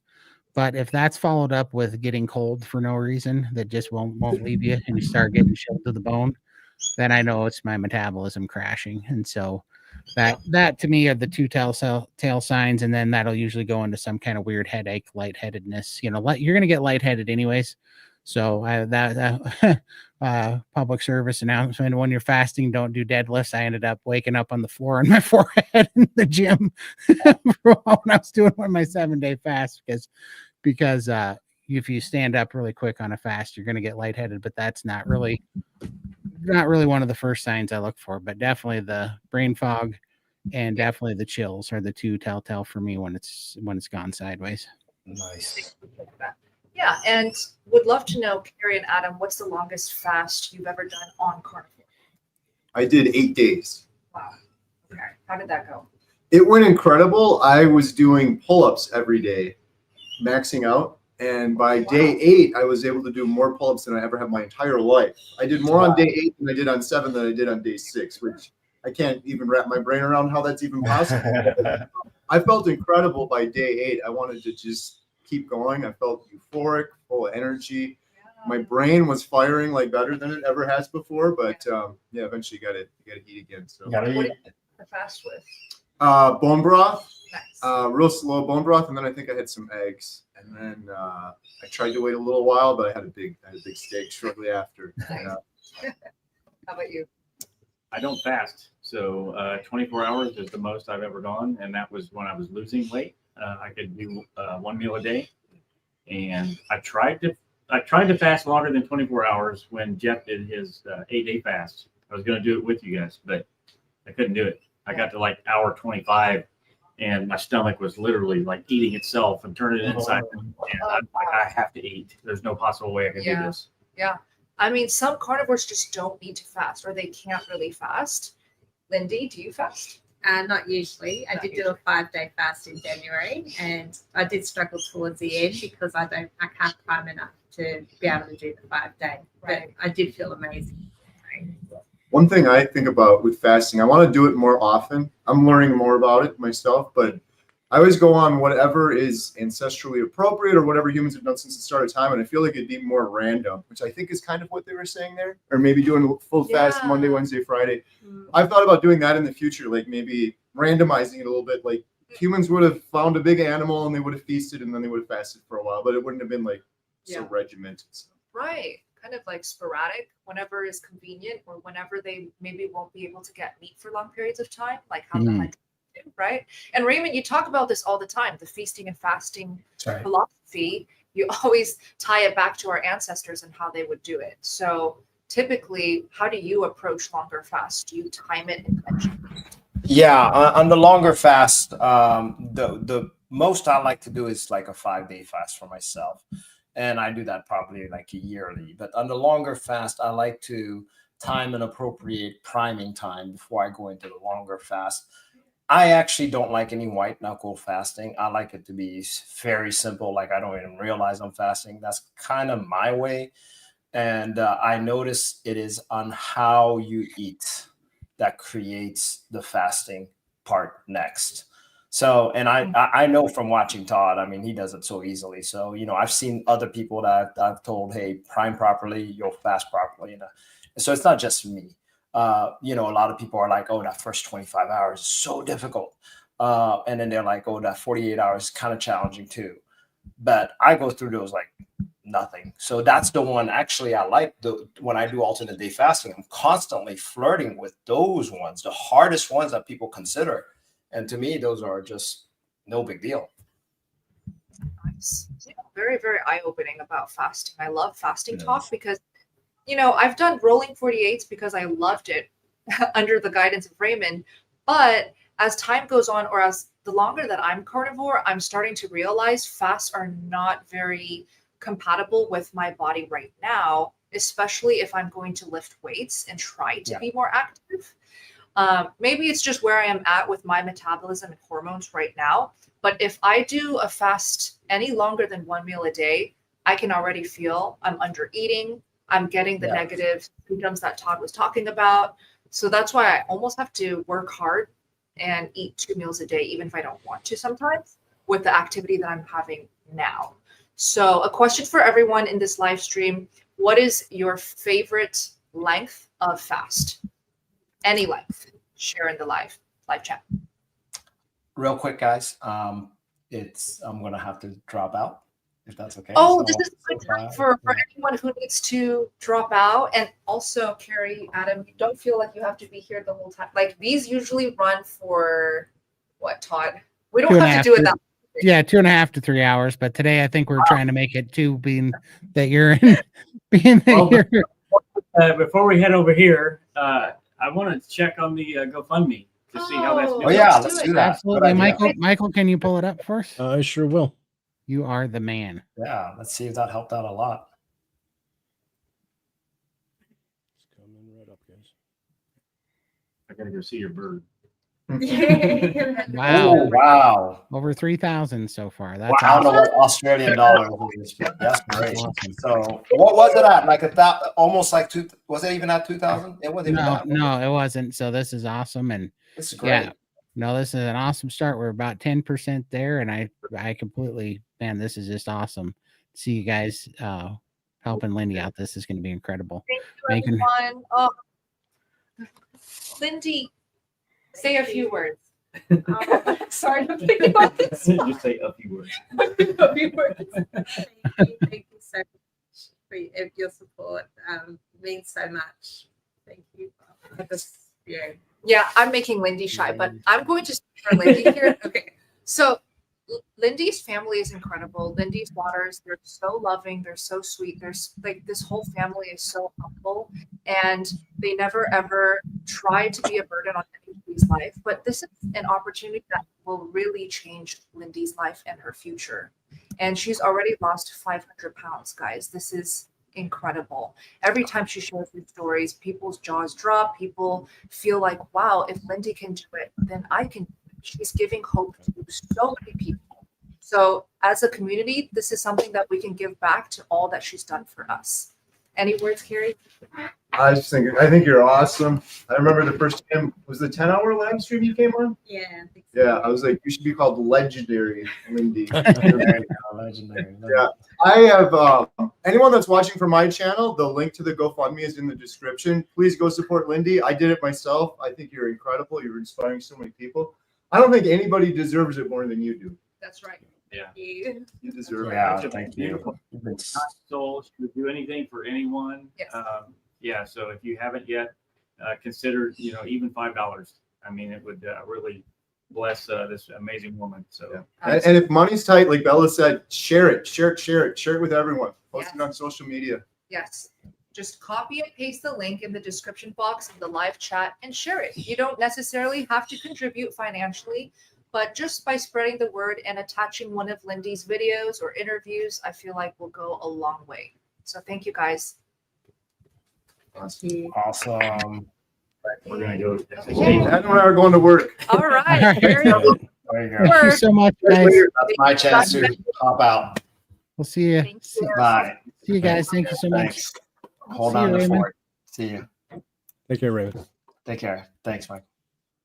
Yay. And Dr. Phil, bye, Raymond. Are you still okay for staying with us? Just want to check. I'll stay with you another 15 minutes. Thank you.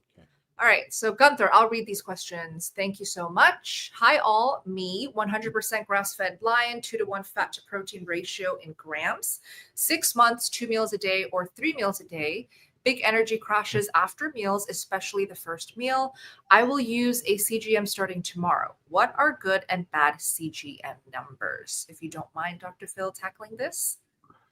Well, I mean, this is CGM is continuous glucose monitoring. And first off, I wonder why you got to see CGM, because I know they're great if you're diabetic, and some people like to know what their numbers are, but I do hope that you're not getting overly fixated on your numbers. So normal blood sugars are around 80 to about 130 after a meal.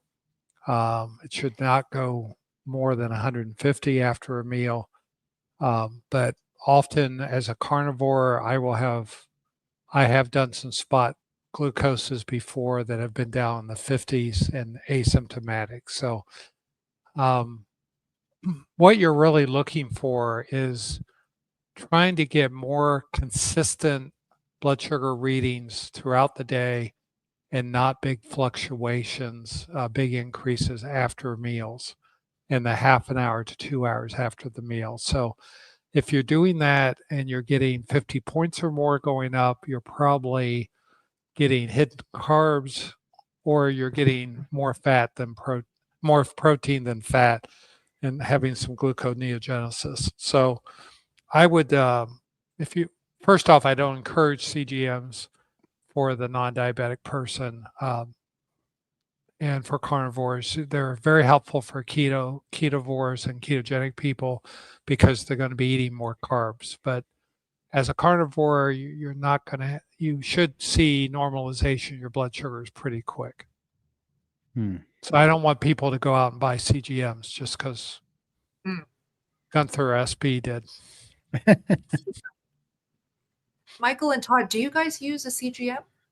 No, I do not. Yeah. Yeah. And I did for 1 month and then it broke. And the only thing that it ever told me was that my blood sugar was dangerously low all the time. It would just beep. I was like, I'm throwing this piece of crap in the garbage. I feel fine. And so that's all it ever said, was that I had low blood sugar. That was it. I was like, well, I feel fantastic. So Yeah, that's a good point. Yeah. Yeah. How you feel on a carnivore diet, or how you feel on whatever diet you're experimenting with, should always trump numbers in general. Yeah, I mean, Phil would probably be able to answer this, but I mean, isn't it pretty normal for carnivores' blood sugar to make the alarm on those things go off like all the time? Well, as I said, I mean, most alarms will trigger if you fall below 70, and it's not unusual for a fat-adapted carnivore to have blood sugars in the 50s and 60s and be perfectly fine. Yeah. So I think it does get people fixated too much on numbers, and I think it's great if you have diabetes, if you're on diabetic meds. It may help to get you off the meds. If you're type 1 diabetic, of course, CGMs are fantastic. But for the average person, I think it gets you fixated on the wrong thing. But I always do have a strong opinion on these things. We can't tell at all. Yeah, I don't think they're necessary. Yeah. All right. Hector. Oh, do you know Hector? No, I just got ahead of you. Oh, I didn't even read it yet. Does anyone else's burp smell like rotting flesh now? Huh. No, the Interesting. short answer is no. No. After No. I'm gonna offer up some advice and say get a water pick and some floss. I don't know what's going on there, but I don't think that's right. It's not normal. All I could think of is iZombie, where she ate the brains in the morgue, you know. But honestly,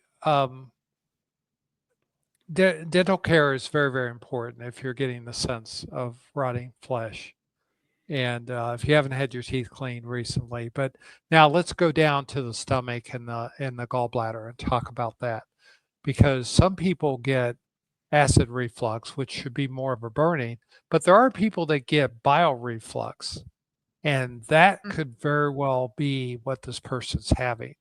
That causes, it's more of an alkaline rather than an acid reflux. It's more of an alkaline. It's very foul smelling, does smell a little like death. And it's because of several reasons. One, you could have a degree of gastroparesis, which is slowing or paralysis of the stomach, especially if you've been on a GLP-1 inhibitor, such as the drugs will not be mentioned on YouTube. But or if you're a diabetic, sometimes you have nerve damage done from the diabetes that can cause gastroparesis, and certain medications could be. So if you think it might be bile reflux, the best solution for that is divide your meals into multiple meals a day, eat 5 meals a day, try to get your gallbladder to heal up, and get a regular flow and production of bile going. And usually within 3 months, you can adapt to going back to normal eating. But those would be my thoughts. Yeah. I saw a live chat saying maybe it's because there's meat in the teeth, you know, Yeah. just stuck in the teeth, and that could collect the smell. That's number one, dental hygiene. Yeah. Dental hygiene. All right. Mike and Neri, hello. Is there any intervention, counseling, or other help for those like me who are addicted to frozen blueberries and heavy cream? Okay. Does this need an intervention? I think the steak and butter gang is your best intervention. I really do. I think for all of those sugar and addictive things, I think the priming protocol is the best I've seen for breaking addictions. And that's just my personal experience with it. Thank you, Todd. Yeah. Any thoughts, Michael, with addiction to blueberries and heavy cream? No, I never had that problem, so I really don't have nothing to say. Oh, okay. You know? Never had that problem. That's great. Yeah, I'll talk about the communities. Thank you for bringing that up, Todd. So in the Steak and Butter Gang, we have meetings. These meetings are honestly so effective because you get to talk to other people, you get to hear other people also talk about struggles that you can relate with. And we also have meetings every single week now, just helping with sugar addiction, carb addiction recovery, those who have those cravings for sugar and carbs, which is very common and one of the most difficult hurdles to overcome. So if you do need an intervention or counseling, then feel free to come into those sugar calls that we have every week, helping you get over your sugar addiction and sugar cravings. And the link is right there. Thank you, Todd, for putting it on the screen. We open the doors anytime, any day throughout the year. You can just come in, hop on the meetings whenever you need help, and enjoy the community. Absolutely. There we go. Yeah, I think we should add, though, it really doesn't matter what the addiction is. I mean, blueberries and heavy cream is pretty specific, but you can have addictions towards anything that's sweet and need help with that. So it could be sodas, could be anything. Yeah. You're just not able to give up. For sure. Yeah, I mean, I agree. Mhm. I've had caffeine addiction, nicotine addiction, sugar addiction, eating Yeah. disorder in general and gambling addiction all melt away on priming. And that's no joke. And I didn't see most of that coming. I did not, definitely not the nicotine and gambling. I didn't know that could have had anything to do with what you're eating, but it does. That's what's really crazy. So I agree that the addiction doesn't matter. It just getting your hormones, your brain chemistry, and proper nutrition is right. And I think our body knows how to get rid of addictions on its own when it's healthy.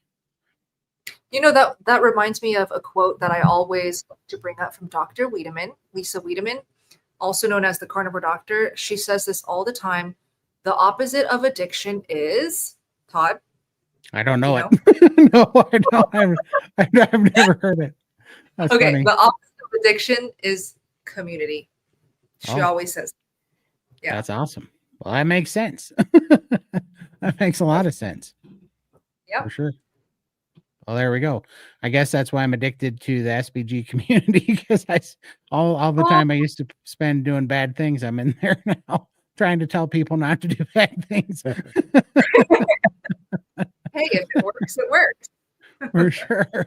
Oh, that's awesome though. Makes a lot of sense. But no, seriously, I mean, that's what I tell everybody now, and I don't get paid to say this or be here. It's just that is the number one thing that keeps me going carnivore. Is just, I was thinking in the NSV today, we just did an NSV, which is a non-scale victory meeting, which is one of Bella's weekly meetings.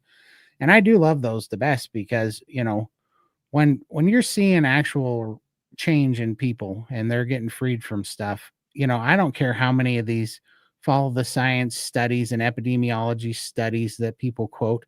I've never gotten hope out of one of those studies, right? In fact, I'm pre-programmed now to believe that they're mostly bullcrap, right off the rip, that they're not going to work. And I know that there's a lot that are, but the reality of it is I don't know which ones to believe and which ones not to believe, but I do know real people really getting free from stuff that's been keeping them sick and depressed and hurting and addicted to things, and watching them in these meetings completely change in front of you. And that's what gives me encouragement and hope every day that I see it, So that's why the community is so important, because it's not settled science and it's not all these great epidemiology studies.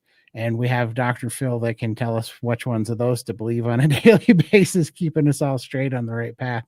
But the reality of it is, I don't get hope from any of those, but I do get hope from Lindy losing 500 pounds, from Michael getting his life together and going to get out of his house for the first time in over 20 years, from Tim and SBG getting to walk again and getting out of a wheelchair and walking again, going back to work. And Tim's wife said, "Thank you for bringing my husband back to me." And every time I think about that statement, I want to cry, because this is really what's happening to so many families just by going carnivore. Lindy, her daughter, saying, "Thank you for bringing back my mom," just because of carnivore. This is powerful stuff, So yeah, thank you for that, Todd. It's huge. We had an NSV tonight that just amazed me as a physician. And, we physicians, we like studies, we like double-blinded, we like large numbers, but then you hear something that is totally unexpected, that's obviously anecdotal, but life-changing. And it's a new member who has a mechanical mitral valve and suffered from hemolytic anemia. And the mechanism is basically you have this St. Jude's valve, which is metal and banging every heartbeat, and your red blood cells become so fragile that they literally crush. They're crushed by the mechanical valve. And she had become anemic to the point of having low energy, needing transfusions. And on carnivore, her hemolytic anemia has totally gone away. And she now has normal oxygen carrying capacity. Her heart is no longer working harder than it should be, and she feels so much better. And you wouldn't know unless you're a doctor that red blood cells are produced in the bone marrow. They lose their nucleus, and then they go out in your circulation, where they live about 90 days in normal people. And we know in carnivores, they tend to last longer than 90 days because they're more robust. And what she was telling and sharing tonight is her red blood cells leave her bone marrow so robust and healthy that they are surviving the worst possible trauma a red blood cell could ever have in its life. And she's thriving on this carnivore diet. And that impact to that one individual of not living her life with a chronic anemia and have to risk blood transfusions and deal with low energy and low oxygen getting to her heart all the time and the heart having to work. I mean, that is incredible. And we won't be able to study that. We won't have a double-blinded study. We won't have, 1,000 people treated with carnivore versus not carnivore. But you hear a story like this and you realize how life-changing carnivore can be for one person who has a very unique situation they're trying to heal. How young was she? I don't know. Probably Okay. 50s, but maybe 40s. Wow. That's miraculous. Incredible. But she's got little Iron Man red blood cells now. They're just Hulk cells. Yeah. Yeah, I mean, Sweet. it just tells you how much your cellular immunity is improving when you get rid of the inflammation in your body. And if it's cellular healing for your red blood cells, which don't have a nucleus anymore, what is it doing to your white blood cells, which guard you against infection? What's it doing for your muscle cells? What's it doing for your brain cells? I mean, where do we take that? And we're not going to get this stuff studied, but it's these N=1 things that can change your whole perspective and give you hope that, wow, Yes.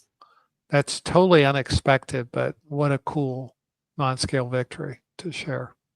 Awesome. Thank For you for sure. sharing that.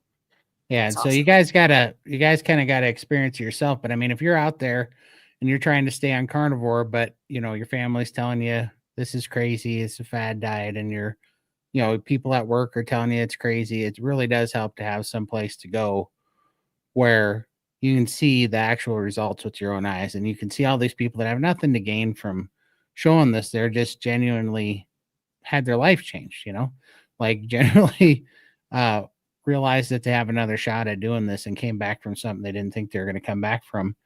And Yes. then all of a sudden it's not anecdotal to you anymore, and it gives you a lot of faith, and it gives you a lot more resolve to go live in the world out here where we all live and we have to eat and function. And Phil would call it the why. It helps you with your why for sure. Deep Well, why. carnivore is not a magic bullet for everybody. I mean, people still get sick, people still have heart attacks, people still have strokes, but if you're healthier, you're going to be less at risk, less likely. But we're still going to have car accidents. We're still going to have, tragedies in our life and health issues to deal with. But why not do something that's going to give you a better chance at life for whatever that quality means for you? And I would say as you improve the quality, you're going to improve the quantity as well. Yep, absolutely. Oh, you know who I met yesterday from the gang? Rhonda. Oh, Rhonda wow. Bibby. Yep, I know. Yeah. Really? Yeah. Yes. Rhonda is always at the meetings looking so beautiful, always She smiling, looks like a always- model. She looks gorgeous in person. Okay. And she attended, and she told me she drove all the way over to Adelaide just to see me. And I was so honored. I was like, Rhonda, please stay, come hang out at dinner. And somehow we miscommunicated. We weren't able to hang out that much. But Rhonda came to the Adelaide event. And because she came, she actually bumped into someone who lived 5 minutes away from her, and she sat next to her in the audience. So I bring this up because you just never know who you get to meet in life just by joining carnivore communities. It doesn't have to be the gang. It doesn't have to be SBG. There are so many wonderful communities. Kelly Hogan's, Dr. Barry's, Dr. Chafee's. These communities are great because you stay interconnected with everybody, you know, and then you go to these in-person events and you meet friends, partners. You never know. So, oh, what's this? Jody says, I just joined SBG this month. Welcome, Jody. I tried carnivore for 1 month on my own and it was great, but the gang is epic for all the info I did not know. I will be back for December as well. Oh my gosh, that's so awesome. So happy you love it. And welcome to the family, Jody. Absolutely. That's awesome. All right. Phil, where are you at on time? Do you want another question? I'll do a couple more. Okay. You're a trooper. That's that carnivore energy. We will wrap up when Dr. Phil calls it a night, okay? Because I hang out with Lindy and Carrie. But no pressure, Phil. No pressure at all. All right. So Cobra says, carnivore for 16 months. At my 10-month on carnivore, I am having lots of hair loss. Okay, so we did talk about hair loss. Doctor said all blood work looks great. Why and what test should I get? Something is definitely wrong. I think we would all say, again, just eat a little bit more, because hair loss, one of the biggest causes of hair loss is under eating. Even on carnivore, like Dr. Phil said, is not a magic bullet for everything. It doesn't just fix all overnight or within months. So you could just be under eating. I wouldn't even jump to getting tests done just yet. But let's say Cobra really wants to do tests just to investigate her hair loss. What would you suggest, Dr. Phil? The only thing I would check is your thyroid function. And I doubt if there's going to be a problem there, but it's just an easy test to do. And if that's normal, I would drop it there and just eat more and see what happens in the next 90 days. Perfect. Perfect. One more.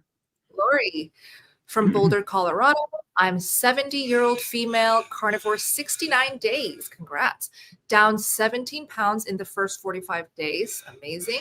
Healthy, no meds, RN working full-time still. Love you all. Love you too. Thoughts on liverwurst? Okay, I've actually never tried it. I hear about it all the time, but I've never tried it. Have you? Michael, you're I eat nodding. it. I love it. Yeah, I eat it. Awesome. Yeah. Does it taste like organ meat? Does it taste gamey? No, A little. not to me.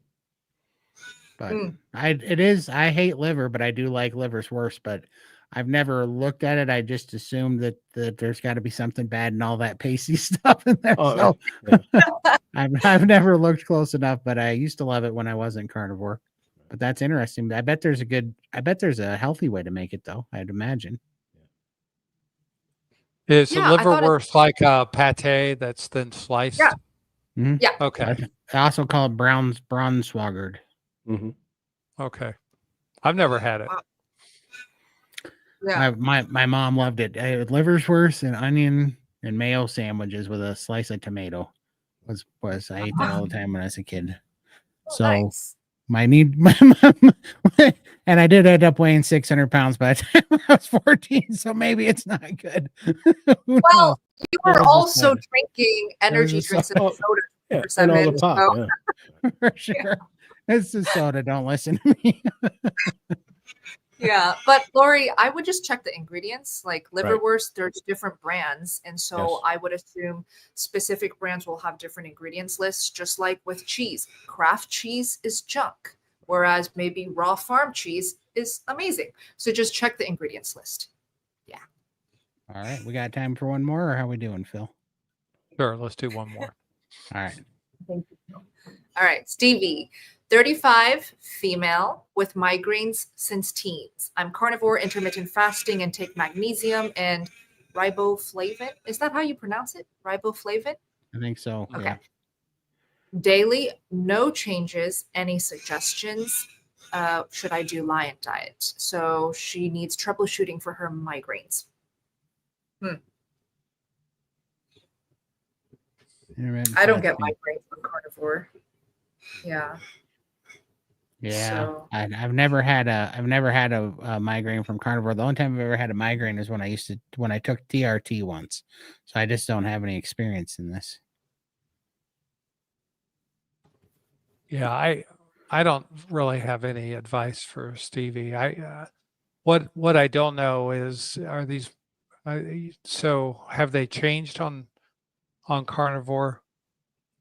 Are they some common migraines? Are they or are they complex Yes. migraines? Being common migraine is one that kind of starts with, usually you have some kind of an aura, you know, the when they're coming on, they may be unilateral.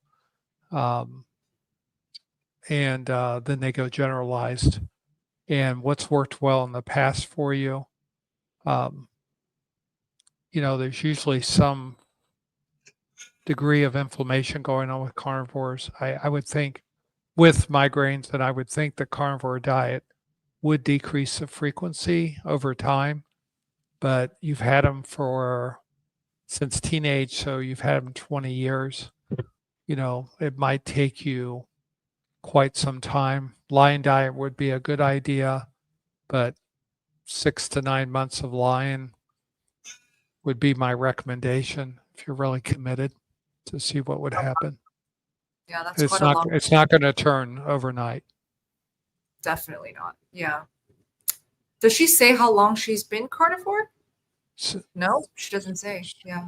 No, but she's had migraines for 20 years, so Right. that's a long time. A lot of healing to do. So the migraine expert in the carnivore community that is always brought up, her name is, if I can remember, is it Alicia Stanton? Something Don't know. Stanton. Yeah. Tim says my migraines went away after priming. Fascinating. Wow. So maybe she's under eating. Maybe she could benefit from just Maybe. eating more carnivore foods. So try that out. I saw a live chat, could be dehydration. Maybe try hydrating a little bit better.